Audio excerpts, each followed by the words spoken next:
हरे कृष्ण। नमः ओम विष्णुपादाय कृष्णपृष्ठाय भूतले श्रीमते भक्तिवेदांत स्वामिने इति नामिने। नमस्ते सारस्वती देवे गौरवाणी प्रचारिणे निर्विशेष शून्यवादी पाश्चात्य देशतारिणे।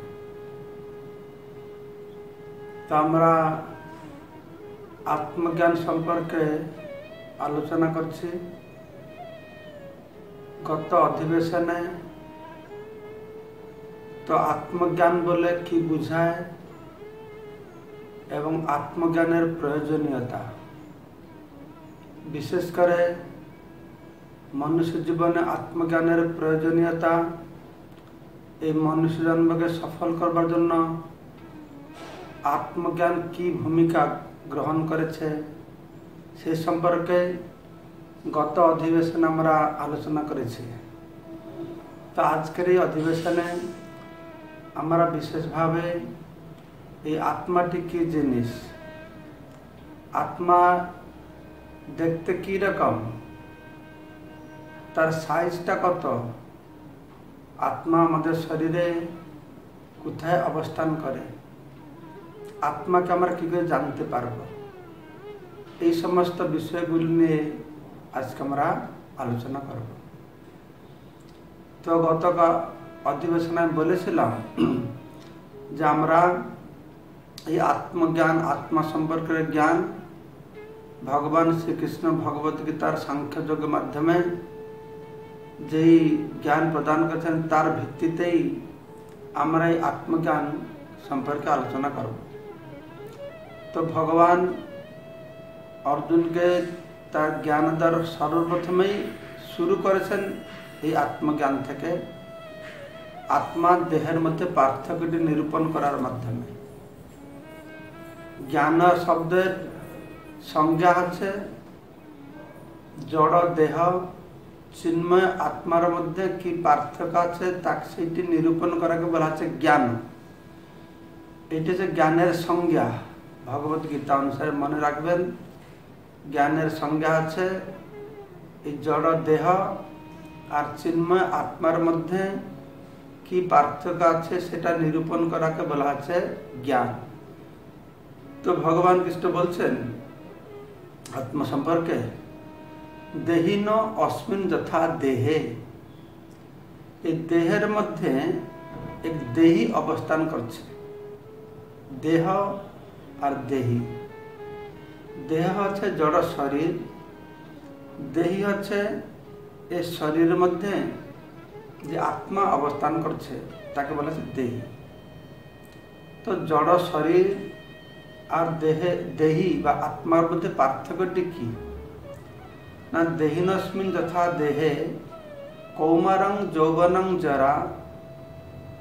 तो देहेर परिवर्तन हच्छे देहटी बाल्य अवस्था থেকে যৌবন अवस्था, যৌবন अवस्था থেকে বৃদ্ধ अवस्था प्राप्त হচ্ছে, দেহের পরিবর্তন হচ্ছে, কিন্তু দেহি আত্মার কোনো পরিবর্তন হয় না। আত্মাকে আমরা কিভাবে জানতে পারব? আমরা কিছু সাধারণ দৃষ্টান্তের মাধ্যমে প্রথমে আত্মাকে জানতে চেষ্টা করব। आत्मार अवस्थिति सम्पर्के जानते चेष्टा करब, तारपरे शास्त्र भित्तिते आत्मा के जानब। और उपनिषदे वर्णना करा आछे जे बुद्धि शुद्ध बुद्धिर द्वारा आत्मा के जाना जाए। ये तीनटे विषय आमरा आलोचना करब। तो साधारण ज्ञानेर माध्यमे आमरा आत्मा जे आछे कि करे जानब सेई सम्पर्के आमादेर आचार्यरा वर्णना करे बोलছেন এই শ্লোকের ভিত্তিতে দেহিনস্মিন যথা দেহে কৌমারং যৌবনং জরা। তো আমি দেহ নাই আত্মা কি জানবো? তো একটা দৃষ্টান্ত হচ্ছে যদি কেউ আমাকে আমার বয়স যখন 3 বছর কেউ দেখেছে আর মাঝে আর কোনোদিন দেখে না, আজকে দেখবে আমার বয়স হচ্ছে প্রায় 60-এর বেশি, তো আজকে যদি দেখে তাহলে সে কি আমাকে চিনতে পারবে? 3 বছর বয়সের আমার যে শরীরটা পরিবর্তন হয়ে গেছে, তখনকার শরীর এখনকার শরীরের মধ্যে কোনো সামঞ্জস্যই নেই। তখনকার সময়ের মন আর এখনকার সময়ের মন সম্পূর্ণ ভিন্ন। 3 বছর বয়সে আমার মন মানসিকতা যেরকম ছিল, চিন্তাধারা যেরকম ছিল, সেটি আর এখনই নেই, সম্পূর্ণ পরিবর্তন হয়ে গেছে। তখনকার সময় আমার বুদ্ধি, 3 বছর বয়সের বুদ্ধি আর এখনো নেই, এখন বুদ্ধি সম্পূর্ণ আলাদা। তখন বিচার্য বিষয়টি হচ্ছে 3 বছর বয়সে বা 30 বছর বয়সে আমার যেই রকম শরীরটি দেখতে লাগছিল, যেরকম মনটি ছিল, যেরকম বুদ্ধি ছিল, সব পরিবর্তন হয়ে গেছে। কিন্তু তা সত্ত্বেও আমি মনে করছি আমি সেই একই মানুষ। 3 বছর বয়সে যে ছিলাম, 30 বছর বয়সে যে ছিলাম, এখনো সে একই। তা শরীর তো পরিবর্তন হয়ে গেল, মন পরিবর্তন হয়ে গেল, বুদ্ধি পরিবর্তন হয়ে গেল, কোনটা একই জিনিস রয়েছে যার দরুন আমি নিজেকে সে একই মানুষ বলে মনে করছি? সেটি হচ্ছে আত্মা। শরীর পরিবর্তন, মন বুদ্ধি পরিবর্তন হলেও আত্মার পরিবর্তন হয় না। তো এই হচ্ছে আত্মার উপস্থিতির একটি জ্ঞান, যে আমাদের মধ্যে আত্মা রয়েছে। এখান থেকে আমরা বুঝতে পারি যে এই আত্মা হচ্ছে আমি, তার যার দরুন দেহের পরিবর্তন, মন বুদ্ধির পরিবর্তন হলেও আমি নিজেকে একই বলে মনে করি, যেহেতু আমি হচ্ছি সেই অবয় আত্মা যার পরিবর্তন এখন হয় না। দেহ মন বুদ্ধির পরিবর্তন হয়ে গেছে, কিন্তু আমার পরিবর্তন হয় না। সে জীবাত্মা স্বরূপ যে আমি, আমার পরিবর্তন হয় না। তো এখান থেকে আমরা বুঝতে পারি আমার স্বরূপটি হচ্ছে দেহ মন বুদ্ধির অতিরিক্ত আর কিছু। আর একটি দৃষ্টান্ত দেওয়া হচ্ছে যে দেহ থেকে আমরা কিভাবে ভিন্ন আত্মা। তো এই সম্পর্কে আমাদের প্রভুপাদ বলছেন যে একজন ছেলে, ছোট ছেলে, তো দিদিমাকে নিয়ে ঘরে বসেছিল। দিদিমার সঙ্গে কথাবার্তা করছে। দিদিমা খাটে শুয়েছিল। দিদিমা খাটে শুয়েছিল, ছেলেটি দিদিমাকে দেখে বাজারে গিয়েছে। তো বাজার থেকে যখন বাজার করছে, হঠাৎ কেউ বলছে, আরে তোমার দিদিমা চলে গেছে, তো মারা গেছে। তো ছেলেটা দৌড়ে দৌড়ে এসছে ঘরে। তো ঘরে এসে কি দেখছে না, ছেলেটার বাবা কান্না করছে, ও আমার মা চলে গেল, মা চলে গেল। দাদু কান্না করছে, আমার স্ত্রী চলে গেল, আমার স্ত্রী চলে গেল। তো সবাই তার সম্পর্ক অনুসারে তাকে সম্বোধন করে বলছে চলে গেল, চলে গেল, চলে গেল। ছেলেটি দেখছে কি চলে গেল? আমি তো যে দিদিমাকে শুয়েছিলাম দেখে গেলাম, খাটে শুয়েছিল, সেই দিদিমা তো শুয়ে আছে এখানে, কেন সবাই বলছে চলে গেল? তো এখন হচ্ছে বিচার করার বিষয়। দিদিমা যাকে দেখে গিয়েছিল সেই দিদিমা শুয়ে আছে খাটের উপরে, তাহলে কি চলে গেল বলে সবাই কান্না করছে, সেটা কি? সেটি হচ্ছে এই আত্মা। আত্মার যদি সেখানে থাকতো, তাহলে নাতি ঘরে চলে আসলে দিদিমা কি করতো? নাতি গিয়ে দিদিমাকে আলিঙ্গন করত। যে আলিঙ্গন করছে, কাকে আলিঙ্গন করছে? আত্মা আছে বলে আলিঙ্গন করছে। আত্মাটা চলে গেলে সে শরীরকে তো কেউ আলিঙ্গন করে না। আর যতক্ষণ দেহে আত্মা রয়েছে ততক্ষণ সমস্ত ভাবের আদান প্রদান। আত্মাটা চলে গেলে, যে দেহ নিয়ে আমরা অত কিছু আনন্দ উৎসব করি, দেহ থেকে আত্মা চলে গেলে সেই শরীরটা অস্পৃশ্য হয়ে যায়। সে শরীরকে স্পর্শ করলে আমাদের স্নান করতে হয়, শুদ্ধ পবিত্র হতে হয়। তো এই দুটি দৃষ্টান্তের মাধ্যমে একটা সাধারণ জ্ঞান, এর মাধ্যমে আমরা বুঝতে পারছি যে কিভাবে আত্মা আছে। আর আত্মা যে আছে তার আর একটি প্রমাণ হচ্ছে শাস্ত্র ভিত্তিতে আমরা আত্মজ্ঞান, আত্মাকে জানতে পারি। ঠিক যেরকম আমি যদি বাড়ি বানাবো, তাহলে আমাকে ইঞ্জিনিয়ারিং বই থেকে জ্ঞান নিতে হবে। আমার পেটে অসুখ হয়েছে, জ্বর হয়েছে, তাহলে মেডিকেল সায়েন্স থেকে আমাকে জ্ঞান নিতে হবে। আজকে থেকে 500 বছর পূর্বে ভারতের শাসন ব্যবস্থা, সমাজ ব্যবস্থা কীরকম ছিল জানতে হলে আমাকে ইতিহাস পড়তে হবে। ঠিক সেই রকম আত্মার সম্পর্কে জানতে হলে আমাদেরকে জিওগ্রাফি বা ম্যাথমেটিক্স, জিওমেট্রির মাধ্যমে আত্মাকে আমরা জানতে পারবো না। আত্মাকে জানতে হলে আমাদেরকে শাস্ত্র পাঠ করতে হবে। বৈদিক সাহিত্যে এই আত্মার কথা বর্ণনা করা হয়েছে। আমাদের জগতে স্কুল কলেজে যা কিছু জ্ঞান দেওয়া হয় সেগুলি বৈষয়িক জ্ঞান, ভৌতিক জ্ঞান। এখানে এই সমস্ত গ্রন্থে আমরা আত্মা সম্পর্কে জানতে পারি না।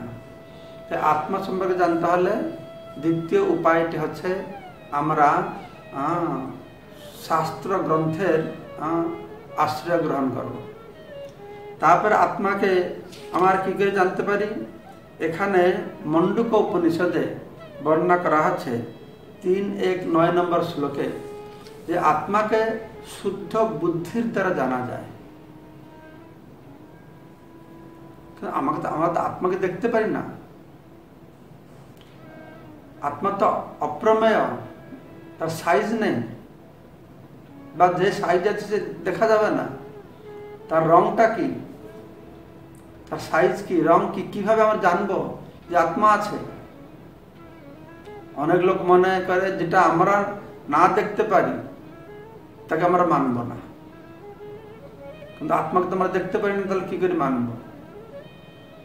তো এই সম্পর্কে বক্তব্য হচ্ছে আমাদের 5টি জ্ঞানেন্দ্রিয় রয়েছে, চক্ষু, নাসিকা, জিহ্বা, কর্ণ, ত্বক, মন আর বুদ্ধি রয়েছে। ঠিক আছে? এই সমস্ত জ্ঞানেন্দ্রিয় ইত্যাদি দিয়ে আমরা বিভিন্ন বিষয়ে জ্ঞান আহরণ করি। ঠিক যেই রকম আমাদেরকে আমরা দেখি, ওটা ফুল ফুটেছে দেখতে পারি, তাহলে দেখবো কি দিয়ে? চক্ষু দিয়ে দেখতে পারি না, আমরা কান দিয়ে দেখতে পারবো না। বাজনা বাজছে, তো কি করে আমি বাজনা বাজছে জানবো? আমি তো বাজনাটাকে, তো শব্দটাকে তো দেখতে পারি না, তাহলে শব্দকে জানবো কি, বুঝবো কি করে, জানবো কি করে? চক্ষুর মাধ্যমে তো শব্দকে জানতে পারবো না, নাসিকার মাধ্যমে তো শব্দকে জানতে পারবো না। তো শব্দকে জানতে হলে কর্ণের মাধ্যমে শব্দকে জানতে হবে। জিহ্বার কোনো স্পর্শজাতীয় জিনিস, চর্ম দিয়ে আমি স্পর্শ বুঝতে পারবো, কিন্তু রসগোল্লা নিয়ে আসবো, তো সে রসগোল্লাটা যদি হাতে ধরে রাখি আমি কি তার মিঠাটা বুঝতে পারবো?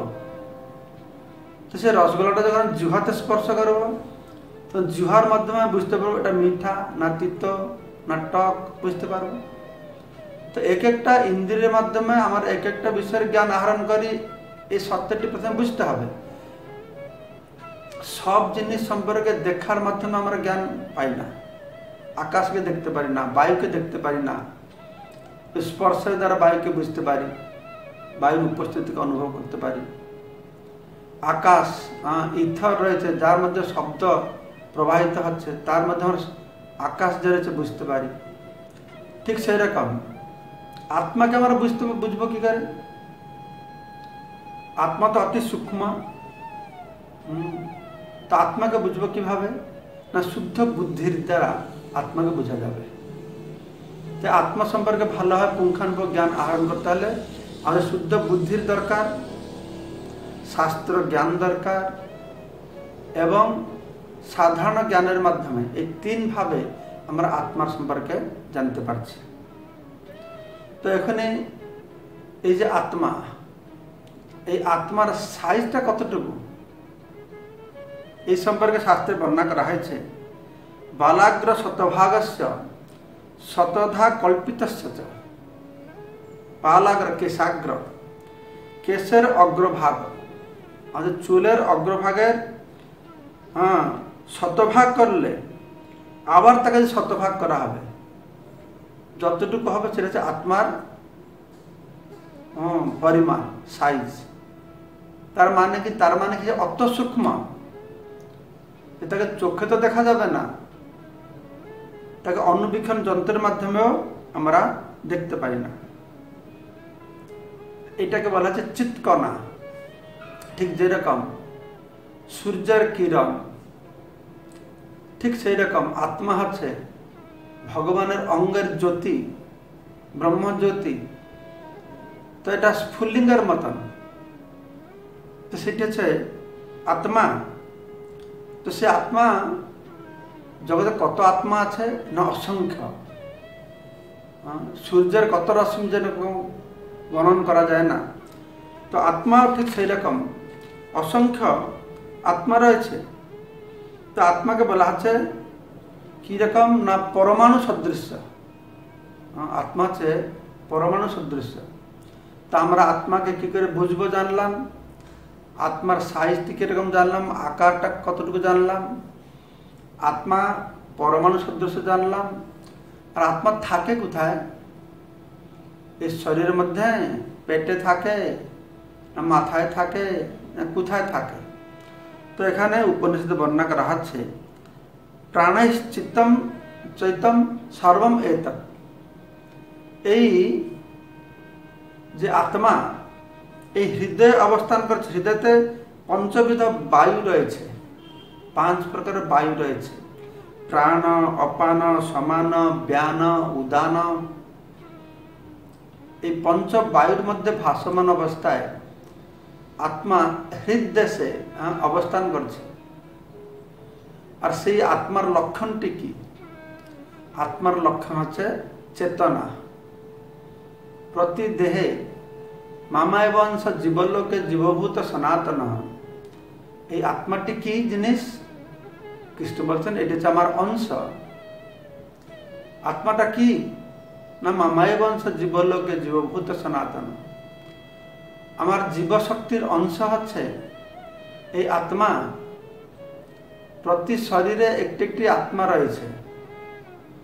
তো এই শরীরে আত্মা অবস্থান করছে। হৃদয়ের মধ্যে আত্মা রয়েছে, মাথার মধ্যে নেই, পেটের মধ্যে নেই, পঞ্চবায়ুর মধ্যে ভাসমান অবস্থায় রয়েছে। সেইখানে থেকে যেরকম একটা মোমবাতি জ্বালানো থাকলে তার রশ্মি দ্বারা সারা ঘরটা আলোকিত হয়, ঠিক সেই রকম আত্মার প্রভাব, আত্মা হৃদয়ের মধ্যে অবস্থান থেকে তার প্রভাবটা সারা শরীরে বিচ্ছুরিত হচ্ছে। তো এইভাবে আত্মার লক্ষণ হচ্ছে চেতনা। তাই যতক্ষণ এই শরীরের মধ্যে আত্মা থাকবে, এই শরীরকে যদি আমরা কাটি বা চিমটি খাই তাহলে সে বুঝতে পারে। আত্মা চলে গেলে সে আর বুঝতে পারবে না। তো এইভাবে আমরা কয়েকটি প্রশ্নের উত্তর চর্চা করলাম। আত্মার আকারটি কী রকম, আত্মা কোথায় অবস্থান করে, আত্মার লক্ষণ কি ইত্যাদি। তো এই সম্পর্কে ভগবান শ্রীকৃষ্ণ ভগবত গীতায় বর্ণনা করে বলছেন অর্জুনকে নিমিত্ত করে আমাদের উদ্দেশ্যে, যে এই আত্মার কোনদিন জন্ম হয় না। অনেক জিজ্ঞাসা করে, কেননা আমরা মনে করি যখন এই শরীরটা আমরা পেলাম এটাকে আমাদের জন্মদিন বলে আমরা পালন করি। কিন্তু এটা শরীর পেলাম, শরীরের জন্ম হয়, কিন্তু আত্মার কোনো জন্ম হয় না। এই শরীর পাওয়ার পূর্বে আত্মা ছিল। ভগবান যেরকম নিত্য, ভগবানের অংশ সেরকম নিত্য। জীব হচ্ছে ভগবানের অংশ, ভগবানের শক্তি।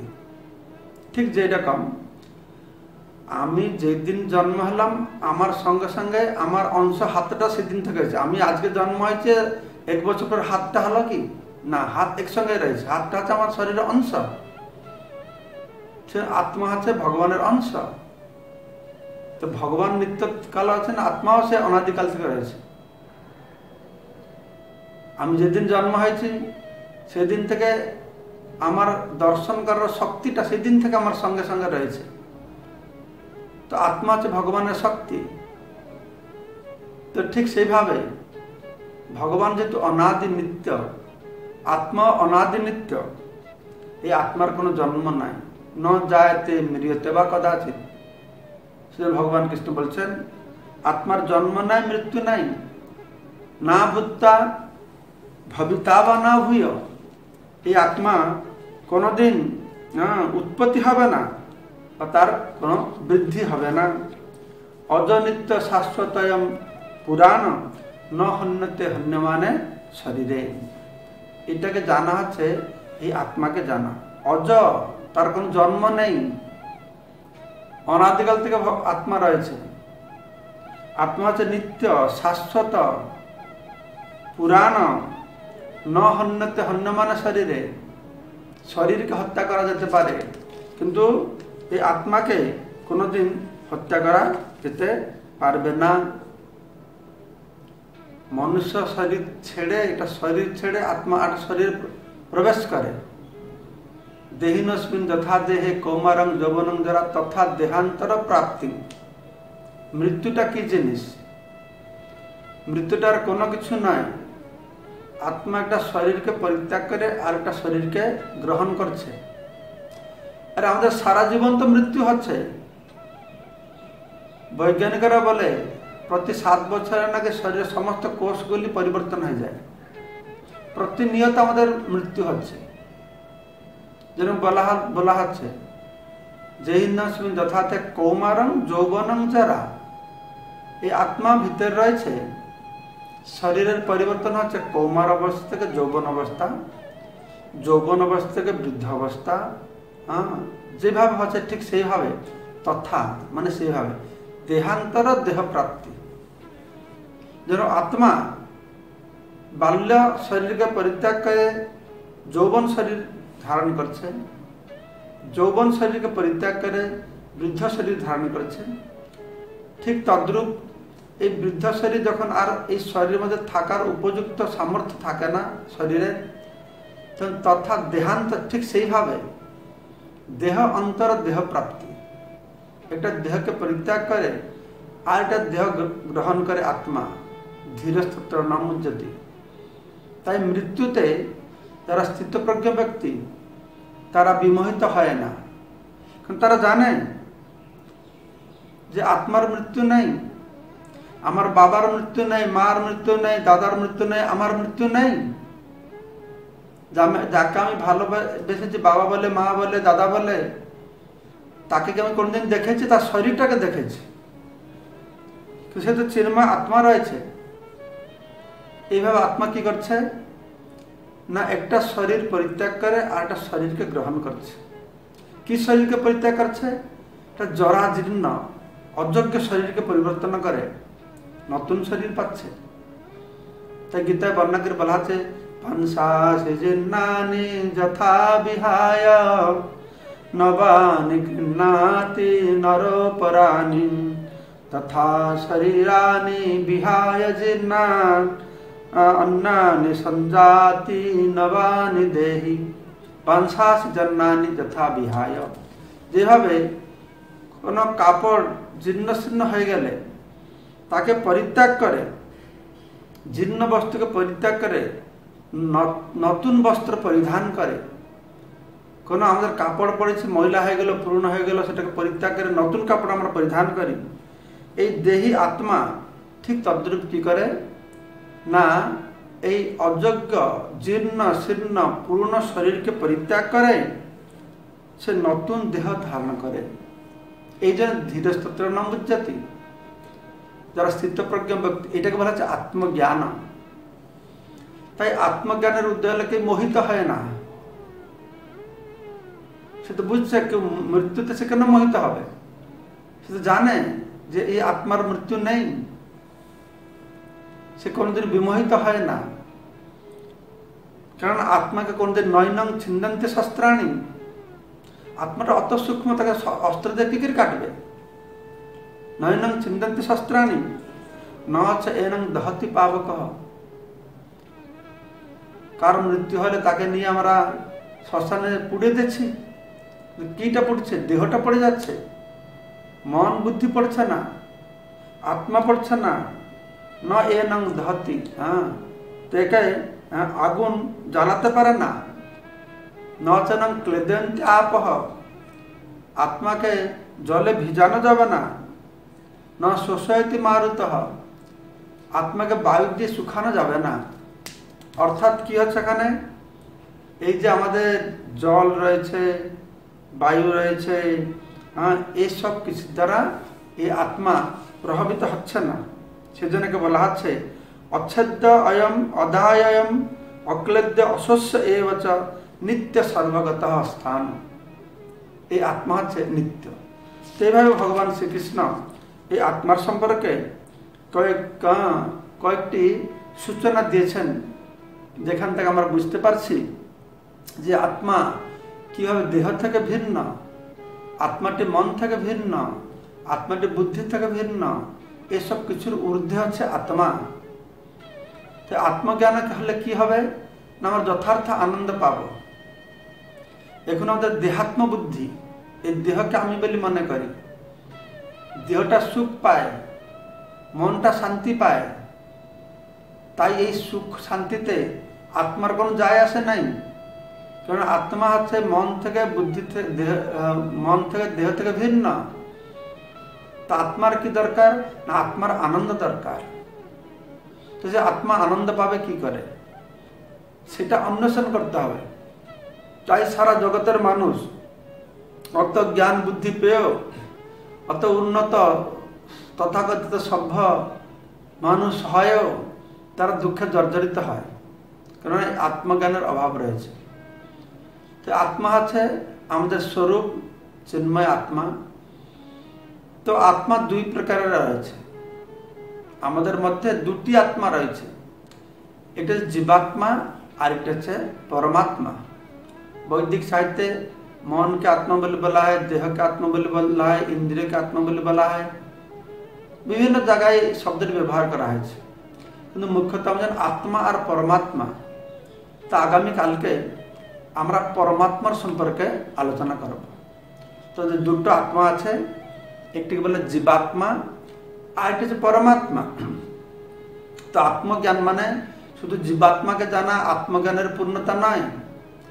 আত্মজ্ঞান মানে নিজের সম্পর্কে, আত্মার সম্পর্কে জানতে হবে, জীবাত্মা সম্পর্কে জানতে হবে, আর পরমাত্মা সম্পর্কে জানতে হবে। তো কালকে আমরা আলোচনা করব যে কীভাবে এই শরীর রূপক বৃক্ষের মধ্যে দুটো পক্ষী বাস করছেন, একটি হচ্ছে জীবাত্মা আর একটি হচ্ছে পরমাত্মা।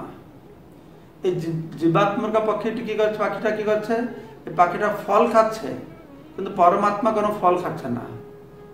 সে অনুমন্ত উপদ্রষ্টা, নির্লেপভাবে সে দর্শন করছে। তো এই পরমাত্মা স্বরূপটি কি, আমরা জীবাত্মা স্বরূপকে বুঝলাম, তো পরমাত্মা স্বরূপটা কি, পরমাত্মা জীবাত্মার সঙ্গে আছে কেন, পরমাত্মা শরীরে কোন জায়গায় থাকে, পরমাত্মার কাজটা কি, কতদিন আত্মার সঙ্গে থাকে। আমাদের যখন মৃত্যু হয় তখন মৃত্যুটার সঙ্গে আমাদের সঙ্গে কি যায়, আত্মার সঙ্গে কি কি যায়, দেহ তো যায় না, মন দেহ তো থেকে যায়, কিন্তু পরমাত্মার সঙ্গে যায়। তো এই সমস্ত ব্যাপারে আরো অনেক বিস্তারিতভাবে ভগবান শ্রীকৃষ্ণ ভগবদ গীতায় আলোচনা করেছেন যে পরমাত্মা হচ্ছেন আমাদের আসল বন্ধু। ঈশ্বর সর্বভূতানাং হৃদয়ে অর্জুন তিষ্ঠতি। হে অর্জুন, ভগবান পরমাত্মা রূপে প্রতিটি জীবের হৃদয়ে অবস্থান করছেন। সর্বশেষ অহং হৃদয় সন্নিবিষ্ট মত স্মৃতির জ্ঞান অপহনং চ। কৃষ্ণ বলছেন আমি প্রতিটি জীবের হৃদয়ে এই আত্মারূপে পরমাত্মার বাস করছি, আমার থেকে জ্ঞান অজ্ঞান স্মৃতি সব আসে। তা আগামীকালকে আমরা এই সম্পর্কে আরো বিশদভাবে আলোচনা করব।